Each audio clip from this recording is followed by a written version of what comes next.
Conversion of whole numbers in base 10 to base 9. Let's learn how to convert whole numbers in base 10 to base 9. Here is an example.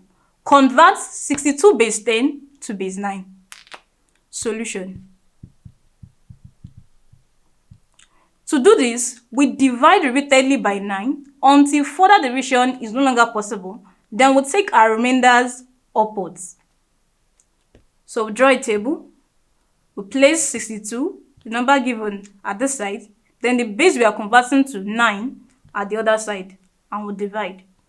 9 goes in 62, that's 6, which is 54. When you take away 54 from 62, what do we have? We have a remainder of 8. Divide again by 9, 9. 9 goes in 6, you have 0, remainder 6. Here, further division is no longer possible, so we'll take our remainders upwards.